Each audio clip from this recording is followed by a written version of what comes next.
non sono un mago, non sono un veggente e non sono un santone. Io sono un amico dell'uomo.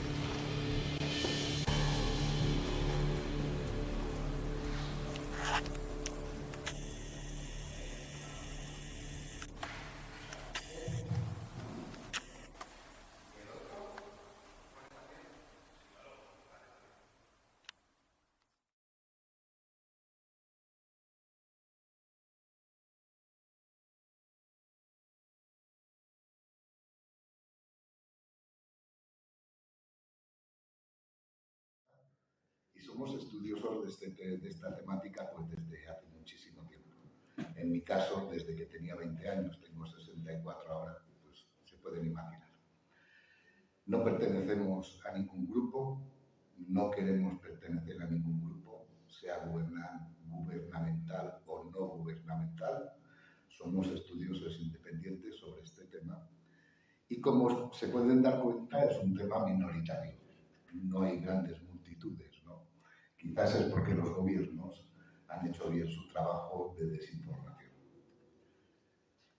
Hoy vamos a hablar de qué nexo hay y qué importancia existe en el cosmos, que si no lo sabemos son 150 más o menos billones con B de galaxias.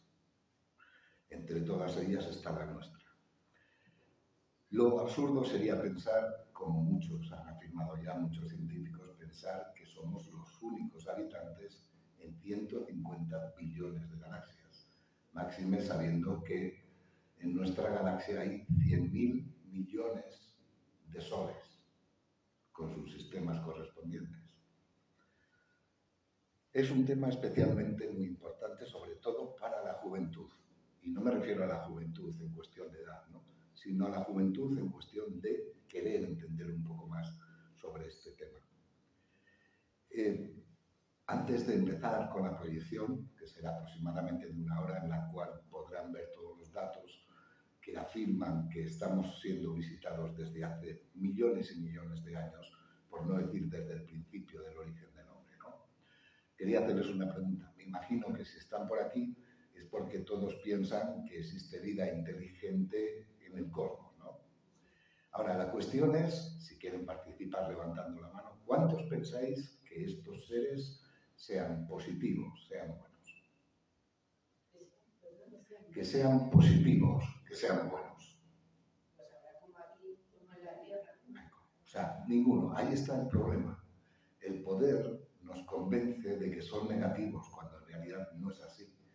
Pues sí, porque sí, estos seres, ¿no?, si quisieran invadirnos, lo podrían hacer sencillamente en 30 minutos. Sin embargo, no lo hacen, se ven, se muestran en los cielos, pero no de una manera agresiva. Sí, para hacernos entender como humanidad de que no somos los únicos en este gran cosmos que nos ocupa, ¿no?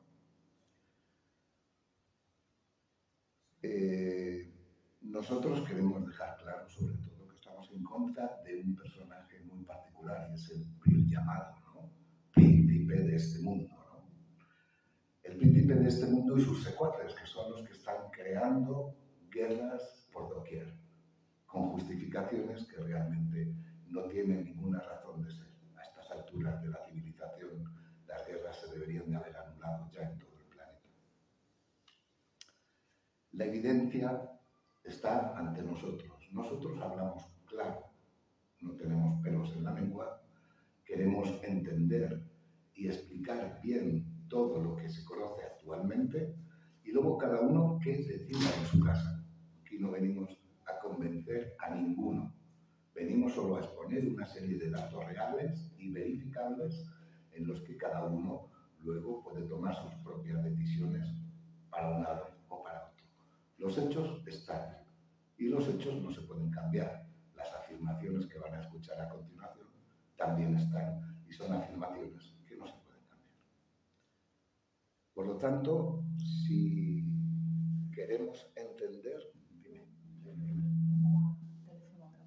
Vale. El cosmos es algo más que roca y polvo. Y esto la ciencia lo sabe, pero no se sabe por qué. ¿Se sabe por qué? Guarda silencio. El cosmos es un enorme cuerpo mastodóntico, vivo e inteligente, con normas y leyes muy precisas. Lo vemos en nuestro propio sistema solar. La pregunta es, ¿quién ha establecido estas leyes tan firmes y férreas? ¿Quién conoce realmente a ese que las estableció? Seguramente ese es del cual Albert Einstein habló un día y dijo: Dios no juega a los dados. O lo que es lo mismo, que la casualidad no existe, existe una causalidad de todas las cosas. Tanto si se sufre como si se goza, existe una causalidad. La casualidad no existe. Le preguntaron una vez si él creía en Dios, Albert Einstein, ¿no? Y tuvo una respuesta bastante acertada.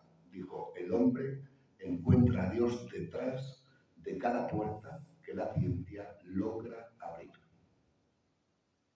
De hecho, el cerebro humano, tal como ha sido ideado por ese ingeniero desconocido, no es otra cosa que un intercomunicador con dimensiones más allá de la tridimensional en la que nosotros vivimos. Como hemos dicho antes, no pretendemos convencer a nadie. Lo nuestro es una exposición espontánea con datos después de muchos años de investigación y de mucha búsqueda y verificando la autenticidad de esos datos, por supuesto. En lo que van a ver ahora no hay en ningún caso inteligencia artificial. Todo lo que van a ver ahora son filmaciones reales, declaraciones reales en las televisiones internacionales y filmaciones reales, como veréis, de los diferentes ejércitos de nuestro planeta. Sin más, si quieres, Juan, puedes apagar las luces y comenzamos.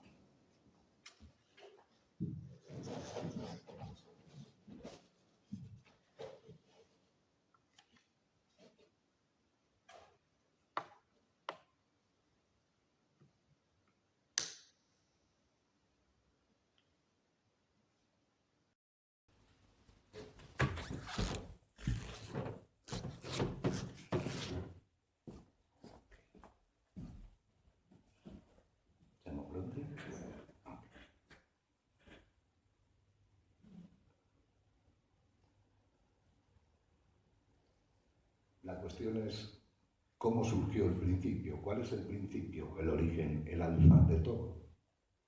Pensar en el origen del cosmos físico significa pensar en lo que vosotros definís Espíritu Santo. Él es el alfa, el principio, el origen de todo lo que ha sido, es y será eternamente. El cosmos tiene un sentido bien definido que aún debéis descubrir. Debéis saber también que los misterios del universo son inacabables, pero comprensibles y asimilables a través de las edades. Esto es debido a que al mismo tiempo que evoluciona la inteligencia humana, lo hace al mismo tiempo el cosmos. Cambia de aspecto, de condiciones que influyen directamente en la inteligencia que intenta sondearlo. Esto supone que en cada edad hay nuevas cosas que descubrir. Por ello, debéis acostumbraros a que todo es relativo. Nada es absoluto, salvo el cosmos físico. Nada es absoluto respecto al cosmos físico. Solo el Espíritu Santo, el Creador. ¿Sabemos lo pequeño que es el planeta Tierra en relación a la galaxia y el cosmos? La Tierra es el tercer planeta que orbita el Sol de los 9 que hay. El Sol es uno de los 100.000 millones de soles de nuestra galaxia. Es una galaxia de tipo espiral en la que se diferencian dos zonas. El bulbo central, el núcleo, donde reside la fuente del resto de la galaxia, y la zona periférica, donde está nuestro Sol y donde se crean otros muchísimos nuevos soles, tal como sucede en todas las demás galaxias, sean del tipo que sean.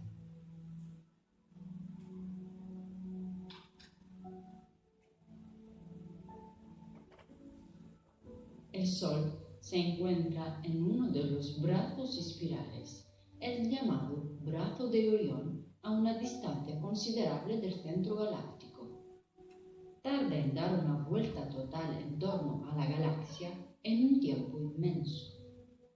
Nuestra galaxia forma parte de un grupo local donde se encuentran la galaxia Andrómeda, la galaxia del Triángulo y la Vía Láctea, así como otras pequeñas llamadas galaxias satélites. Este grupo local se halla dentro del supercúmulo de Virgo, que contiene más de 2000 galaxias y que a su vez está dentro del megacúmulo de Laniakea, que contiene más de 100.000 galaxias grandes.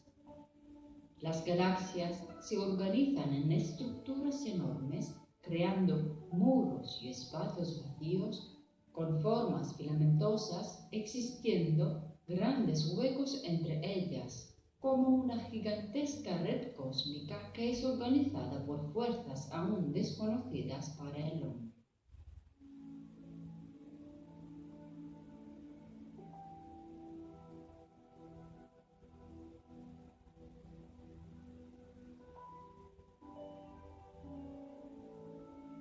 Llegados a este punto, nos damos cuenta cómo el planeta Tierra, y aún más nosotros, somos insignificantes en comparación con la grandeza cósmica.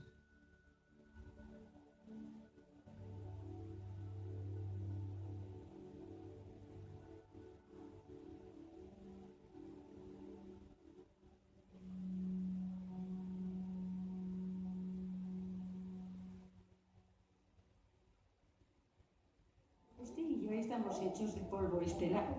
¿Y cómo podemos no estar relacionados con el universo en ese sentido? Somos parte del proceso de toda la evolución del universo. Y esa es una de las razones por las que yo creo que hay otros seres ahí fuera con la misma relación y con la misma clase de habilidad para observar el universo y preguntarse si existe alguien más mirando también hacia el cielo. Bien, ahora entramos en un apartado de los varios que hay en este vídeo, en el que se trata muy brevemente, porque si no, no tendríamos tiempo, lo tendríamos que hacer exclusivamente para esto, sobre el tema de la arqueología y la presencia de seres que fueron ya representados en el pasado en diferentes tallados y sobre todo dibujos prehistóricos.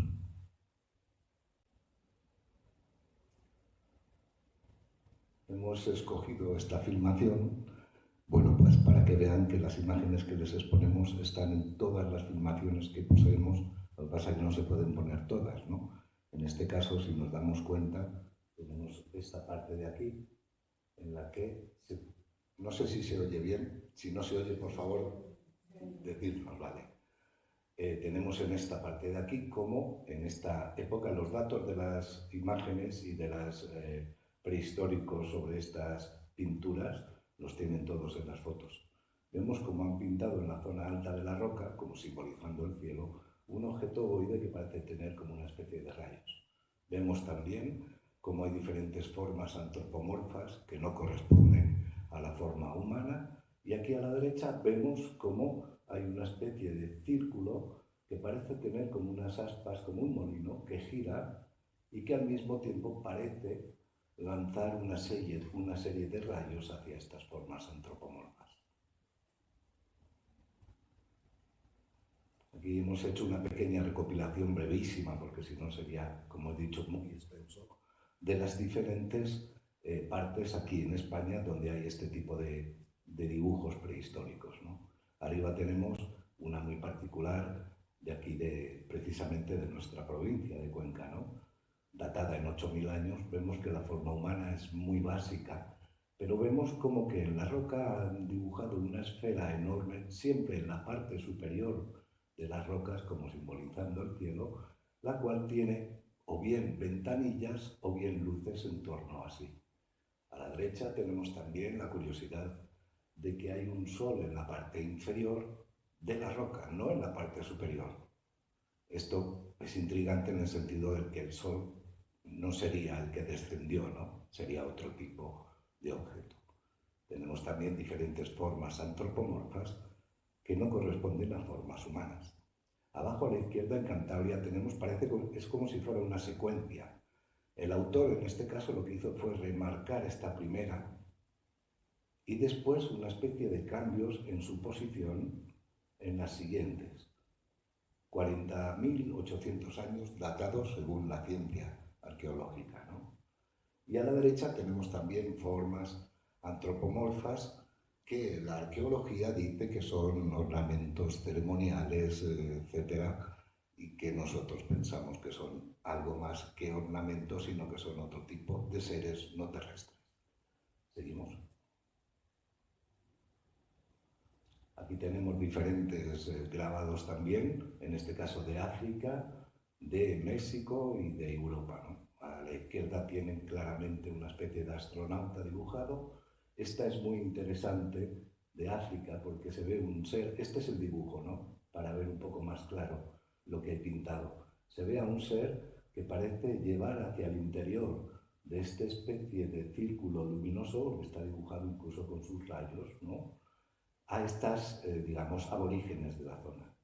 A la derecha, arriba, tenemos una deidad mexicana con su vehículo divino, como los llamaban, ¿no? Se ve claramente que tiene las manos y tiene disposición de estar manejando algún tipo de vehículo, ¿no? Y abajo tenemos las famosas conocidas talladas en Val Camonica, en Italia, donde se ven dos seres con cascos resplandecientes. Había una infinidad, pero hemos seleccionado algunas solo. Aquí tenemos en este caso Australia, tenemos China y tenemos Egipto. En Australia, estas son las deidades que llaman buebujinas, los han llamado así porque ya ancestralmente así los han llamado las tribus de allí, y hay una cosa muy simbólica, y es que los dibujan con una especie de casco, pero no se les ve la boca, ¿no? Solo se le ven los ojos. Y hay una cosa muy interesante, el hecho simétrico del dibujo que tiene en torno al casco. La simetría es una ciencia o una técnica que o se aprende o sencillamente se copia. En este caso pensamos que los aborígenes lo copiaron de los personajes que vieron. A la derecha tenemos también otro grabado prehistórico. Al centro, a la derecha tenemos los llamados tallados en las pirámides, ¿no? Los jeroglíficos, exacto, no me salía la palabra. Los jeroglíficos, y los arqueólogos explican todo, de todo, menos este tipo de objetos que hay representados y que son bastante evidentes que, de ser algo que vuela, seguramente no son aviones. Bien, abajo tenemos las famosas estatuillas Dogu. Comentarios sobran porque el paralelismo con los trajes espaciales modernos pues, es evidente. Esta es otra recopilación. Aquí tenemos la famosa losa de Palenque, y estos son dos estudios de ingenieros aeronáuticos, uno ruso, otro americano, que viendo lo que hay grabado en esta roca, hicieron, digamos, un dibujo alusivo al tema, y se ve una persona en posición de dirigir una especie de vehículo a propulsión. A la derecha tenemos los últimos descubrimientos hechos en México, que curiosamente todos los institutos de antropología y de arqueología y tal no se quieren pronunciar porque no podrían decir otra cosa que lo que efectivamente representa, que es bastante claro. Cabezas, cráneos que no son humanos. Abajo a la izquierda tenemos el famoso astronauta de Kiev. Característica de este astronauta es sencillamente el casco que lleva, la estructura nasal y bucal muy atípica, un traje que parece ser como si fuera una armadura de una sola pieza, y lo curioso es la cantidad de dedos que tiene. Tiene 5 delante en cada mano, más el pulgar que está por detrás de la figurilla, 6. A su derecha tenemos una deidad celta, llamado Dios Ciervo. La semejanza con lo que aquellos que se hayan informado sobre el tema de los grises, la semejanza con estos seres es bastante notable. A la derecha tenemos otra estatuilla curiosa, que los arqueólogos se empeñan en decir que es un cuchillo ceremonial. Bien, vamos a verla en detalle. Esto sería el casco. El rostro, se ve que los ojos son muy grandes. Y vemos cómo tiene las manos dispuestas de una manera muy curiosa, como dirigiendo una especie de aparato. No sé si se oye. Hola, hola. No se oye igual. Vale, gracias. No me acerco más. Entonces tiene las manos dispuestas como dirigiendo una especie de aparato que tiene dos alerones. El paralelismo con el aparato presentado en los Juegos Olímpicos de 1984 es impresionante. Esto de aquí, que la arqueología oficial dice que es la rama del cuchillo, no representa otra cosa sino la propulsión que obtiene este personaje a través de este aparato. ¿Seguimos? Esta es una recopilación breve de todo lo que hay en el planeta en relación a los rastros, no solo arqueológicos, sino también, sobre todo, culturales, como podemos ver con los sumerios, Mesopotamia, etc. Como decimos, sería muy largo explicar todo. Tendríamos que dedicar un día solo exclusivamente a hablar de arqueología. Quizás en un futuro tengamos la oportunidad.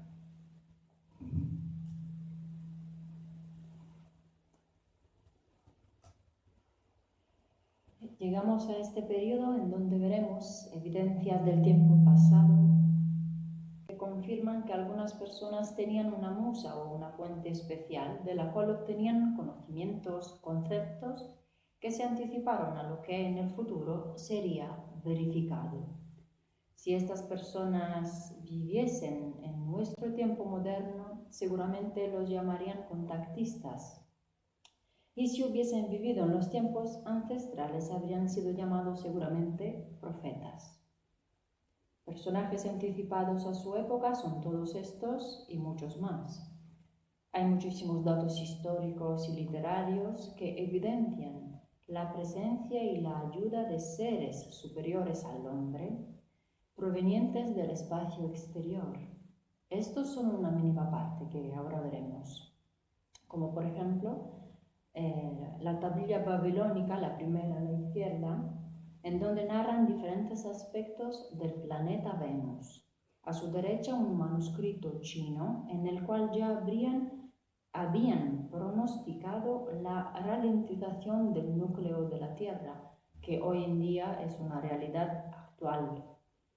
Y a continuación un manuscrito de los Vedas, que son los textos sagrados hindúes, y en la ampliación inferior se pueden ver con detalle estos vehículos que llamaban vimanas. Esta imagen es para mostraros el tamaño de algunos grabados. En este grabado sumerio, unos personajes parecen explicarle al monarca datos sobre el sistema solar. Y entramos con Demócrito de Abdera en la literatura científica y filosófica. Él habló, por ejemplo, del átomo y además dijo: toda la tierra está al alcance del sabio, ya que la patria de un alma excelente es el universo.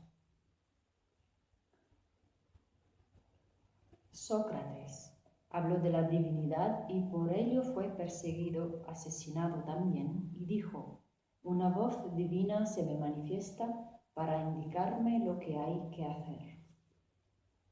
Y como discípulo de Sócrates tenemos a Platón, que habló de justicia real, de verdadera democracia y también de la desaparición de la Atlántida, y afirmó: si los cuerpos celestes son en realidad seres vivos, sus almas deben ser semejantes a la naturaleza angélica. Pienso que todos los cuerpos celestes tienen vida y que tienen sus propias almas. Libro de los Prodigios del 249 a.C. Se narran prodigios como cuando se vieron 2 soles en el cielo, o cuando también se observó que las nubes ardieron como fuego, o cuando se vieron que en el cielo extraños escudos voladores y columnas voladoras. Y entre los que creían en la existencia de seres inteligentes en otros mundos están Séneca, Giordano Bruno, que fue quemado por la Santa Inquisición, Johannes Kepler, Galileo Galilei, que logró no ser quemado, Christian Huygens, Isaac Newton, William Herschel, y de Jonathan Swift, Voltaire y Julio Verne hablaremos después. Continuamos con Elena Petrovna Blavatsky, que fue perseguida por afirmar, entre otras cosas, que todo el orden de la naturaleza pone en evidencia una marcha progresiva hacia una vida superior. Ignatius Donnelly, congresista americano, él, por ejemplo, ya hablaba de la civilización atlantidea. Alfred Percy Sinnett describió el mundo oculto del interior de la Tierra y habló también del espíritu del universo. Y llegamos a Richard Byrd, almirante de la Marina Americana y capitán de la Fuerza Aérea. En uno de los vuelos que hizo sobre los polos, se internó en el interior del planeta. Y en el expositor, por si quieren, tienen esta crónica detallada. Os leo este texto. Grande es el Señor nuestro Dios, grande es su poder, y su sabiduría es infinita. Adoradle cielos, glorificadle sol y luna, y vosotros los planetas, porque de Él, con Él y en Él están todas las cosas, toda percepción y todo conocimiento. Esta oración, que se podría decir que pensar que fuese de una fuente religiosa, en realidad pertenece a uno de los más grandes astrónomos, Johannes Kepler, que además dijo: me encuentro plenamente persuadido de que estos seres celestes e espirituales tienen su morada primera en nuestro Sol, por lo que no me resulta despreciable pensar que el Sol tiene sus propios habitadores. Gaceta de Nuremberg. Ocurrió que en el cielo se vieron numerosas columnas voladoras, de las cuales salían esferas de diferentes colores. Y a continuación, una cuartilla que representa lo que vieron en este caso en Basilea, numerosas esferas claras y oscuras que se movían en el cielo. Y a continuación verán una afirmación muy semejante de la Ciudad de México del 1997, donde se ven estas esferas, que son algunas claras y algunas oscuras.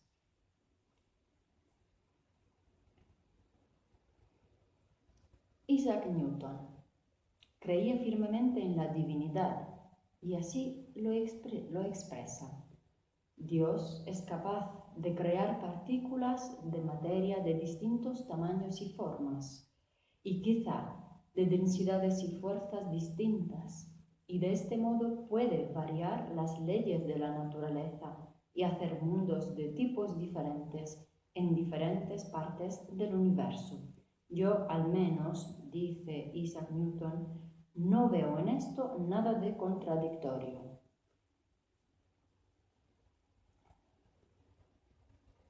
Jonathan Swift. Él habló de una misteriosa isla voladora con habitantes y que la llamó la isla de Lilliput. Fue llevado a esta isla voladora y describió, cuando aún ni siquiera se conocían, los satélites de Marte, que son Phobos y Deimos. Julio Verne, genio de la anticipación científica y escritor que disponía de una fuente especial, de la cual extraía conceptos y descripciones que se anticiparon a su época. Describió detalladamente, entre otras muchas cosas, el helicóptero, el submarino, el viaje a la Luna, Describiendo la ingravidez, y también habló del viaje al centro de la tierra, describiendo que estaba habitada.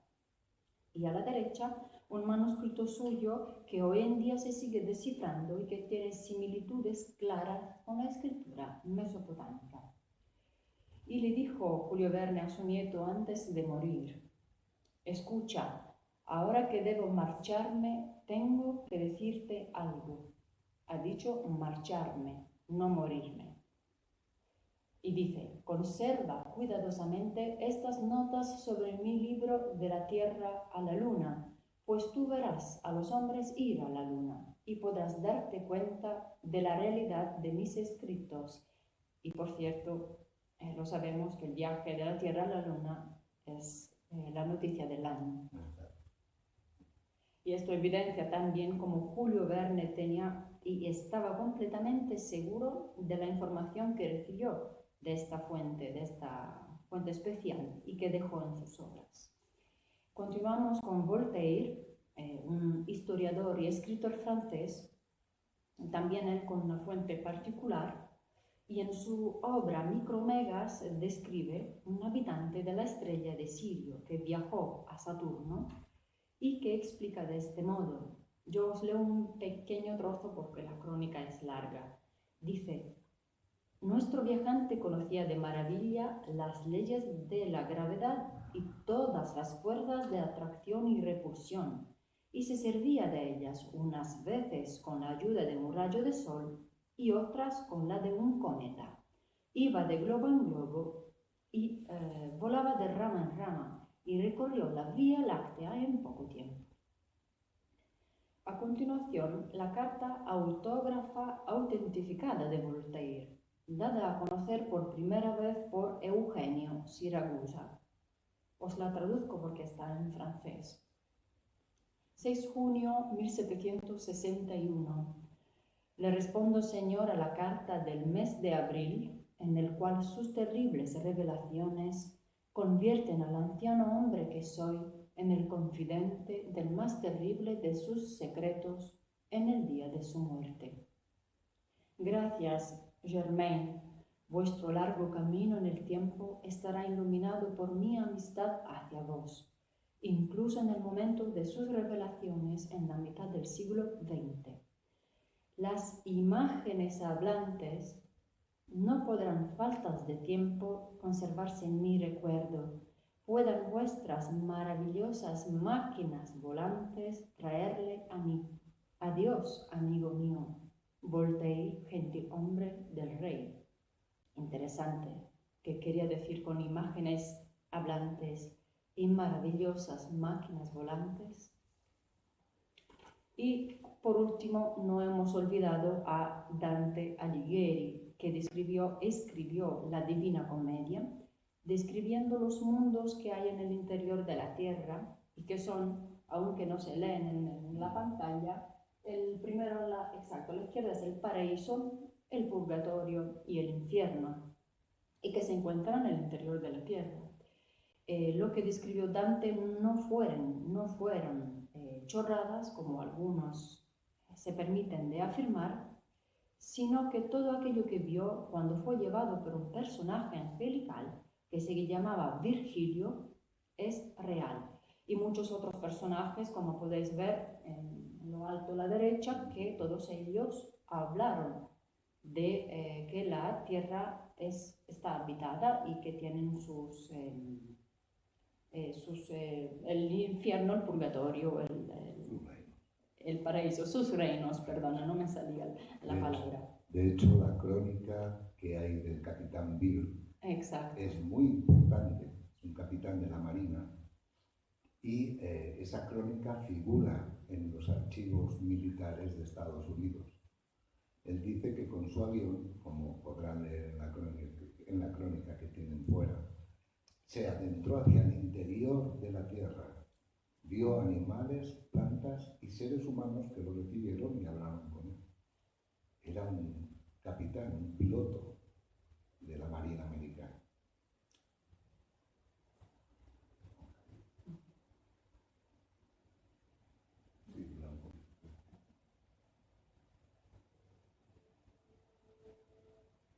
Bien, y ahora entramos en otro de los apartados, que serían los llamados ángeles de todas las religiones del planeta y de todas las culturas, y qué relación tienen o qué vínculo se puede establecer con esto que hoy la modernidad han llamado extraterrestre.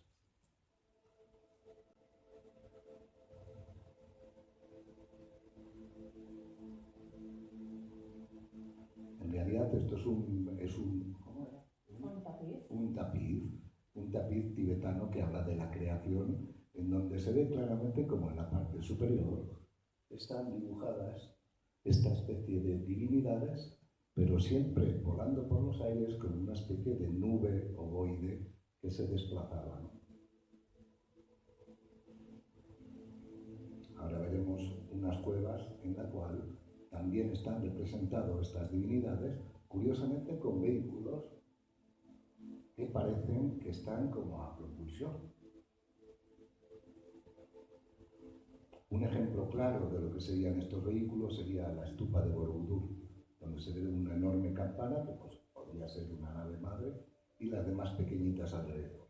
También en Egipto se encuentran datos, y también en la India, por supuesto, con los famosos Los Vedas, articulados por escrito hace 400 años, siguen siendo el objetivo de investigación de eruditos como Parmarsi Sivaramamurti, director del Museo Nacional de la India. En la antigua India, como en todo el mundo, el hombre ansiaba viajar por el espacio. Tenemos el carro aéreo del dios de la luz Surya que se menciona en los Vedas. Tenemos también el Brusdriman, un magnífico aeroplano que podría transportar cualquier cosa como se menciona en el Ramayana, un carro real aéreo propulsado por un motor. Los Rishis podían trasladarse a cualquier planeta que desearan por el Sindhi.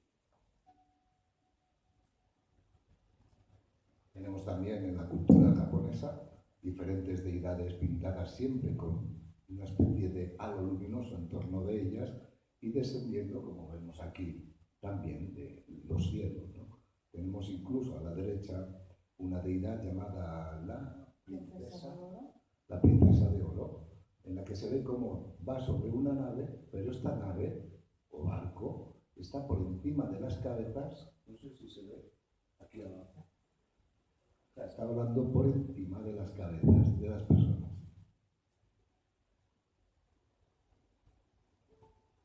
Estos son otros, digamos, dibujos también antiguos de manuscritos. Aquí tenemos a su deidad, digamos, nuevamente representada, como hemos dicho antes, y también el famoso, como lo llaman en esta cultura, el mensajero de la divinidad, que algunos tenían la posibilidad también de disponer de este tipo de vehículos que se llamaban vimanas.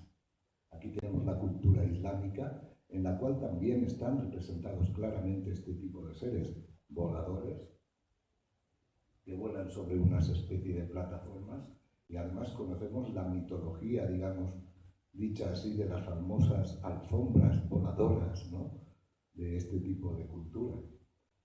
Tenemos también en la parte derecha cómo están representados sobre nubes blancas, voladoras, luminosas, y luego otras sencillamente como con una curiosa forma discoidal.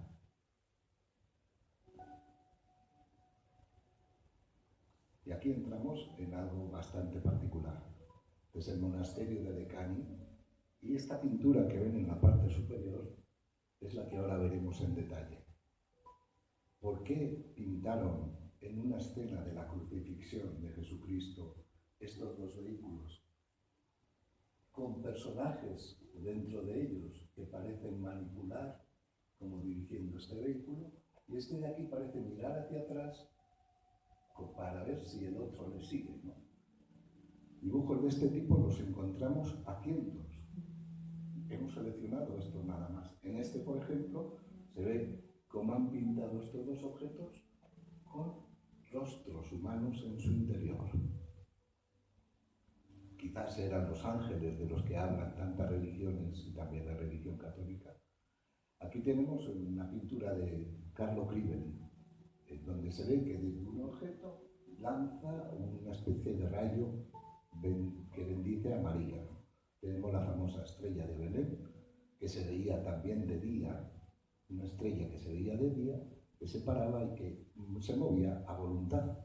Vemos también aquí a los personajes como están pintados también mirando ese tipo de estrella que guió a los magos. Aquí tenemos un cuadro muy interesante, María con Jesús y Juan niños. Vemos en la parte que van a ver ahora resaltada, ahí está, esta parte de aquí, cómo el perro y el pastor miran detenidamente algo que brilla ovoide en el cielo. Son pinturas de siglos atrás. Tenemos el famoso carro de Elías, que es el carro de fuego, que luego devolvió vivo a Elías a la superficie. Si era de fuego, es raro que lo pudiera devolver vivo. Algo tenía que ser ese fuego que se describen en las escrituras, ¿no? Aquí tenemos otra forma de diferenciar lo que es un pájaro. Este de aquí. Este de aquí, que bueno, no voy a decir nada más, ahí está pintado. Y esto es algo muy curioso. Esto es un manuscrito de la Inquisición española que, gracias a don Dimas, que era el archivero ¿cómo se dice? No me viene la palabra. Del archivo, digamos, de aquí de Cuenca, cerca, creo que está, no, si no lo han cambiado, estaba cerca de la catedral, tuvo la amabilidad de darme y poder fotografiar este documento del año 1555, en donde 15 testigos al menos declaran ante la Inquisición que vieron en el cielo, en buen día, precisamente, al lado de, creo que era una ermita, vieron una enorme cruz luminosa en el cielo que brillaba y relampagueaba, y que poco a poco se fue moviendo en el cielo, se escondió detrás de una nube y ya dejaron de verla. Este es un documento interesante en el sentido, fue además dado a conocer públicamente por, creo que era Heliodoro Cordente, que era también un estudioso de estos temas, y lo publicaron incluso en la prensa. Este es don Dimas, el que me favoreció el hecho de poder fotografiarlo ampliamente. Ahí está el documento, totalmente todos los folios, por si alguien de vosotros os interesa. Estos documentos que exponemos, queremos deciros que no hay ningún problema si alguno de ustedes quiere disponer de ellos. Nosotros los damos absolutamente sin ningún interés y gratuitamente. Nosotros no comerciamos nada, ¿eh? Damos a la gente interesada lo que quiere. No hay ningún problema.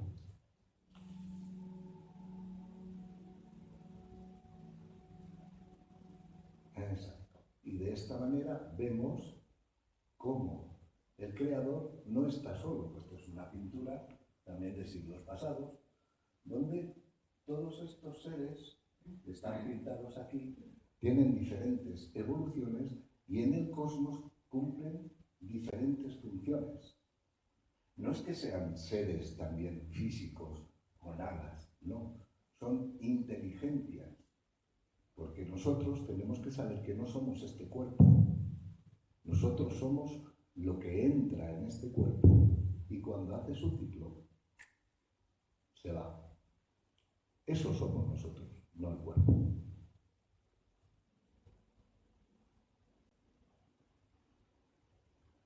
Bien, ahora entramos, digamos, en el núcleo de la cuestión, digamos, lo más actual, que es la conjura del silencio mundial, no solo de silencio, sino de descrédito y de ridiculización, haciendo que un tema que debería ser conocido por toda la humanidad, hoy tan solo sea conocido por 6 personas que han venido. ¿Por qué? Porque no es un tema mayoritario. Es un tema que el poder se ha ocupado de ridiculizar, de desmentir y de desprestigiar, cuando en realidad sería el descubrimiento más importante que esta humanidad podría conocer, la existencia de seres inteligentes que nos quieren ayudar porque estamos en una buena crisis y veremos en el futuro. Ahora vamos a ver una serie de declaraciones, ¿no? Ya desde las primeras guerras mundiales, Primera y Segunda Guerra Mundial, fueron firmados, vuelvo a decir que no hay inteligencia artificial, son filmaciones del ejército, objetos entre los grandes bombarderos que al final tiraron la bomba atómica. ¿Por qué?, se preguntaban. Y el por qué es muy claro. Estos seres se habían dado cuenta, no solo de aquí de la Tierra, sino de otros planetas del sistema solar, que la raza humana había descubierto una energía destructiva muy peligrosa, que no solo podía aniquilar a la humanidad, sino hacer que el mismo planeta pudiera explotar, como ya pasó en el pasado con uno, que ahora es el cinturón de asteroides. De hecho, se pusieron, digamos, manos a la obra para evitar que este riesgo, que hoy en día parece tan latente, no se sabe si un día o dos, o más adelante o más atrás, pueda saltar el dispositivo nuclear. Ellos están empleándose para evitar que esto suceda. Y de esta manera han contactado con algunos potentes, como ahora podremos ver. Potentes que conocían ya en el pasado el hecho de la existencia de estos seres, como podemos ver aquí, bueno, de estos seres, quiero decir, de esta energía en concreto. Esto sería un relieve babilónico, por decirlo así, de hace miles y miles de años, en donde al principio esto de aquí y esto de aquí se interpretaba como algo simbólico, como siempre la arqueología oficial habla de estas cosas. Después se dieron cuenta de que el paralelismo que hay entre este objeto y la bomba atómica primera y esto que parece como un árbol brillante que lanza chispas con el hongo atómico, les descubrió que civilizaciones del pasado, porque no somos la única civilización que habitó este planeta, civilizaciones del pasado también tuvieron este problema con este tipo de energía nuclear, de fisión, de rotura del átomo. Hay otro tipo de energía nuclear, que es la de fusión, que no provoca daño y no deja residuos radiactivos, no es radiactiva. Sería largo hablar el por qué fue descubierta en el 1989 y ya no se ha vuelto nunca más a hablar de este descubrimiento de la energía de fusión. Bien. Como decíamos, han intentado, o mejor dicho, se han encontrado con algunos de estos poderosos. El primero en saber de ello fue Truman, a través del ejército, que le informó directamente de que estos vehículos, y él mismo lo declara en la televisión, ¿no? Como digo, no podemos poner todos los testimonios porque sería extensísimo.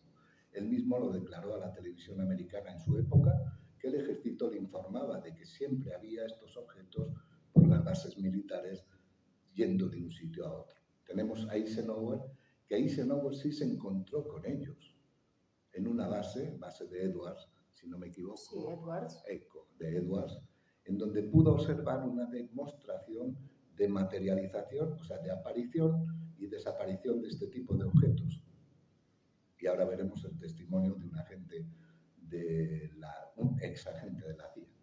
Y tenemos a John Kennedy, que también se encontró con ellos, y el cónsul italiano Alberto Perego, testigo ocular del hecho, lo declaró abiertamente. Ahora veremos una serie de declaraciones. Intentaré hablar poco para que ustedes puedan ver y leer tranquilamente.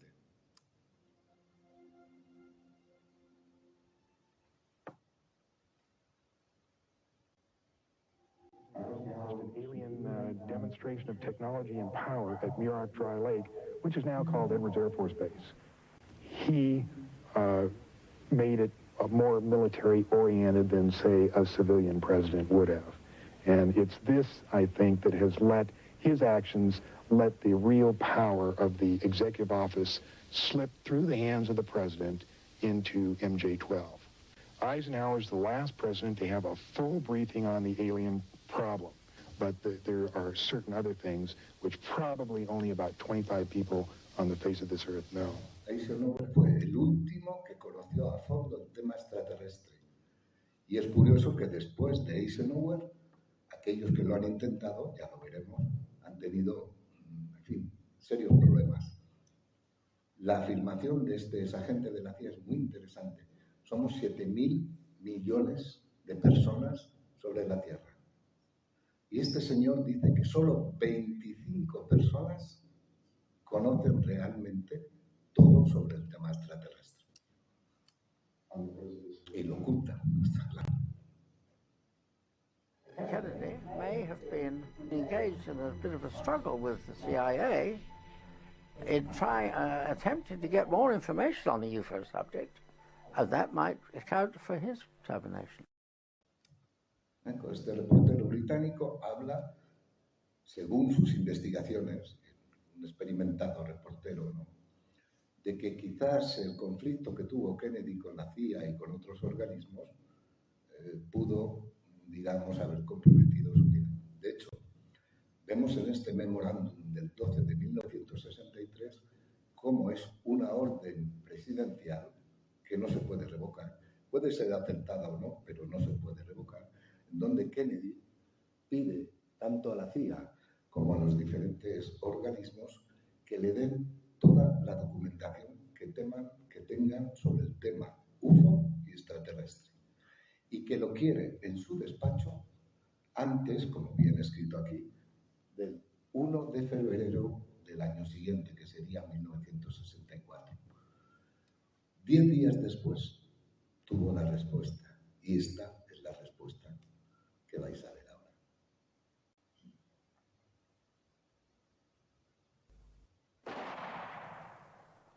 Esta es la respuesta que le dieron a Kennedy. Este es el motivo fundamental por el cual se cometió ese magnicidio. Porque Kennedy fue el que promulgó el viaje a la Luna, ahora que está tan de moda el Artemis todos y el cuñado del Artemis, etc. Él fue el que propuso este programa lunar porque quería, perdonad por el golpe, porque quería dar a conocer abiertamente a toda la humanidad la existencia de seres pacíficos que nos querían ayudar a salir, digamos, del riesgo atómico. Esta fue la respuesta que tuvo. Aquí ven una recopilación de todos aquellos que conocen y confirmado la existencia sobre el tema UFO, no solo políticos, como aquí, incluso abajo está la reina, de la cual tenemos algunas cartas agradeciéndonos profundamente las informaciones que le hemos enviado. Y a la izquierda tenemos científicos, periodistas, informadores y abajo también religiosos. Los que ven marcados con un círculo son aquellos personajes o que han estado muy cerca de un disco volante o que se han encontrado personalmente con ellos. Bien, y ahora vamos a ver a partir de donde surge un pacto tremendo a nivel mundial. Este Reagan hablando en la ONU. ¿Okay? Escuchemos lo que dice. In our obsession with antagonisms of the moment, we often forget how much unites all the members of humanity. Perhaps we need some outside universal threat to make us recognize this common bound.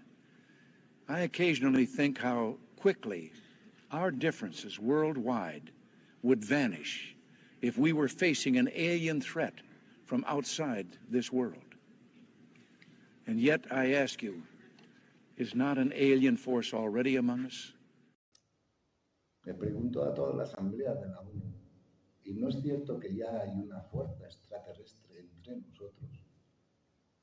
El problema que hubo con esto es que tanto Reagan como ahora veremos Gorbachev, que lo confirma, consideraron este pacto considerando a estos seres como seres peligrosos, cuando en realidad no lo son. Los más peligrosos somos nosotros, que tenemos las bombas atómicas. Ellos, sin embargo, lo que hicieron fue un pacto. A partir de aquí se estableció un pacto global que ahora van a ver el recorrido que tuvo. Este que viene a continuación es Gorbachev, que confirma esto que van a escuchar. Then we went to the next day. That fireside house. Yes. President Reagan suddenly said to me, what would you do if the United States were attacked by someone from outer space? Would you help us?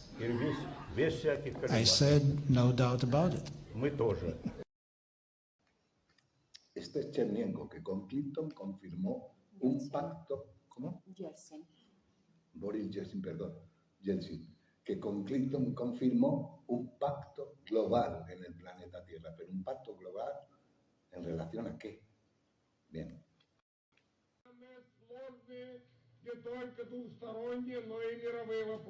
And that it's only together we're going to be trying to solve not only our joint bilateral issues, but issues affecting the whole world.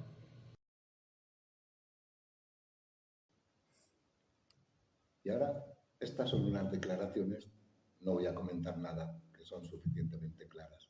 Pueden leerlas y escucharlas.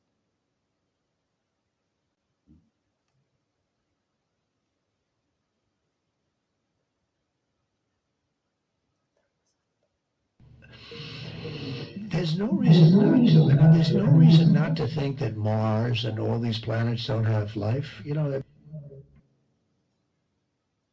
O sea, vida ya en Marte, según Trump. Esta es importante. He puesto sobre el final de una entrevista que el presidente de Rusia, el anterior a Putin, que era Medvedev, tuvo en la televisión rusa. Hizo una entrevista normal, pues, de temas políticos, sociales o lo que fuese, ¿no? Fuera de la entrevista del directo, estaba la pausa y entonces la periodista empezó a preguntarle sobre el tema extraterrestre. Medvedev se le quedó la cara a cuadros, ¿no? Pero sin embargo tuvo el coraje de explicarle que cuando hay una sucesión de presidentes hay dos cosas, dos maletines que el presidente nuevo recibe. Uno es el famoso tema nuclear y el segundo, un informe completísimo sobre el tema UFO y de seres extraterrestres. Al final, como digo, la entrevista es larga. Al final la periodista le pregunta esto: ¿cuántos están en medio de nosotros? Сколько их среди нас, рассказывать не буду, потому что это может вызвать панику. Dice, todos los que hay no lo puedo decir porque si lo digo causaría pánico. O sea que son muchos los que están aquí abajo, que no se pueden conocer, no se ven, se confunden con nosotros, ¿no? Y que están haciendo sus labores, sus trabajos.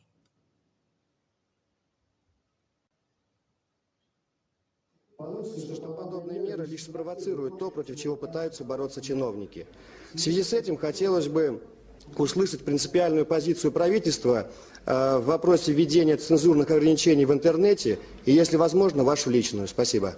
Да, интернет – это только инструмент решения важных народно-хозяйственных, социальных проблем. Это возможность общения, возможность самовыражения. Это инструмент повышения и качества жизни, информационной обеспеченности общества. Правда, основные ресурсы находятся не в наших руках, а за бугром, точнее за океаном. И именно это вызывает озабоченность некоторых спецслужб, имея в виду возможность использования этих ресурсов в интересах, противоречащих интересам общества и государства. Но, повторяю, это их озабоченность. Что касается моего личного мнения, как вы спросили, не считаю возможным что-либо ограничивать. Exacto. Una preparación de la humanidad, pero ¿en qué sentido? En que la gente considere negativos y peligrosos a estos seres. No solo habla de eso, sino habla del proyecto que había empezado ya hace tiempo. Esta es una entrevista de 2016 y que el mismo Putin dijo que concluiría dentro de 2 años. Sería en el 2018, 19, depende cómo fueran las cosas. Y no solo eso, sino que dijo, eso forzaría a reescribir los principios de la humanidad. Y es un tema muy complejo y se debe tener autocontrol. O sea, que lo tienen que controlar ellos, mientras que los pueblos nadamos en la ignorancia. Y escuchemos también ahora a un líder europeo. Nous n'allons pas arrêter notre vol vers l'avenir. Les horizons nous attendent et nous volons vers les horizons qui sont ceux de l'Europe et de la planète entière. Il faut savoir que ceux qui nous observent de loin sont inquiets. J'ai vu et entendu et écouté plusieurs des dirigeants d'autres planètes. Dice, yo vi, entendí y escuché a varios líderes o gobernantes, dirigentes de otros planetas. No dice naciones en francés, dice planète. Son planetas. Ils sont très inquiets parce qu'ils s'interrogent sur la voie que l'Union européenne va poursuivre. Et donc il faut rassurer et les Européens et ceux qui nous observent de plus loin.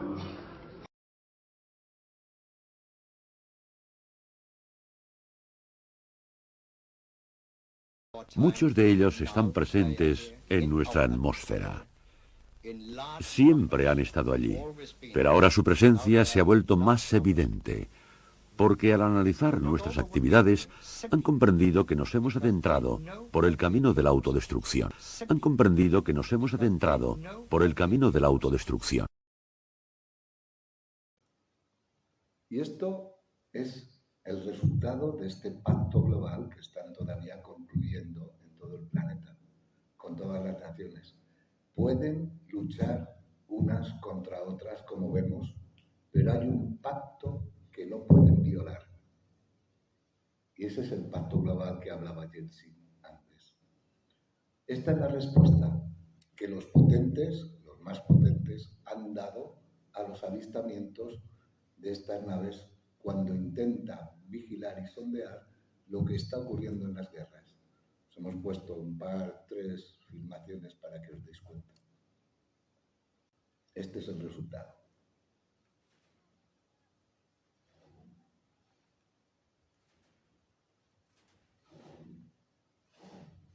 Atacarles, cuando en realidad ellos no tienen intenciones agresivas ni de conquista sobre el planeta.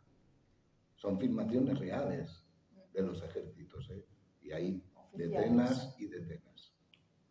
Aquí se ve cómo la astronave prevé el lanzamiento del bazooka y se aleja antes. Y parece que incluso que el bazooka explota antes de que llegue. Quiero poner en color Luis. Excusar. Perdón por el volumen.